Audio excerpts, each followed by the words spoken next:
6 a.m. sharp, my phone blows up with 911 dispatch. Sir, you're trespassing on private property. Leave now. My ranch, my 50-acre sanctuary, and Karen, HOA Queen Extraordinaire, claiming her spoiled son Brad desperately needs my land for custody, using her grandkids as pawns. Classic Karen. I'm Jake Thornton, ex-cop turned rancher, and this place isn't for sale. My younger brother Max, a disabled veteran, finally sleeps through the night here. He doesn't scream at PTSD nightmares. He smiles while brushing horses' manes. And then Karen showed up, heels clicking like a hurricane, trying to bulldoze our peace. The first oops came in March. Tire tracks slicing through my east pasture. Maybe a lost teen? Nope. Week 2. Fences cut clean with wire cutters. Motion-activated cameras caught it all. Brad, the entitled ATV prince, midnight joyrides, weaving through cattle, snapping photos, surveying like he owned my land. Night 4. Brad and a buddy arrived with measuring chains and wooden stakes, plotting construction on my soil. I should have confronted him, but law enforcement brain kicked in, document, record, build the case. Every trespass, every insult, every threat, a fortress of evidence ready to crush them. The beauty? They had no clue I'd spent 22 years as county sheriff. They thought they were bullying some isolated hillbilly. By the end of March, I wasn't just protecting a ranch. I was preparing a masterclass in sweet poetic revenge. And Brad?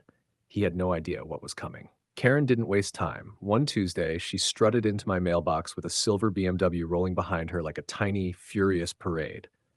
I'm here for the property owner, she hissed at Max, my veteran brother. Max, ever the diplomat, said, I'll get Jake. I walked out, flannel and boots, smelling like hay and trouble. Karen's eyes narrowed. Thornton, she said, we have legal complexities. My son needs this land for custody. I almost laughed. Legal complexities? The only complexity here was that Karen's boy Brad thought he could bulldoze decades of work with measuring chains and entitled whining. And the family court motion? Oh, it was a gem.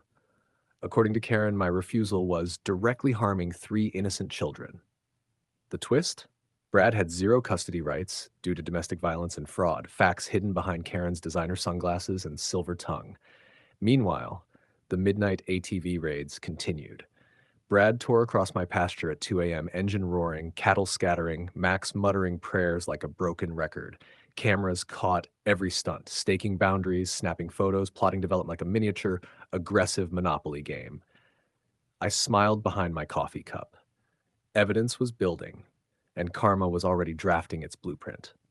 Phase 2 of Sweet Revenge, trail cameras, infrared surveillance, and a collapsible bridge engineered to fail only under Brad's hefty ATV and his inflated ego. Physics, engineering, and poetic justice were on my side. Karen thought she was winning the legal chess game. Little did she know I was about to checkmate her in the most entertaining way possible. Saturday night arrived like a Texas postcard. Clear skies, gentle breeze, and just enough moonlight to illuminate karma in action. Brad had his usual weekend routine, ATV reconnaissance at 11:47 p.m.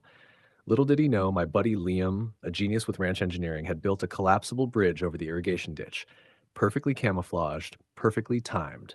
Brad roared up, ATV gleaming, ego fully inflated. He gunned it across the bridge. Click, ping, snap. The bridge betrayed him with glorious precision. 650 pounds of ATV plus 250 pounds of entitled bravado proved too much. Down he went, waist deep in icy irrigation water, screaming like a cat in a bathtub.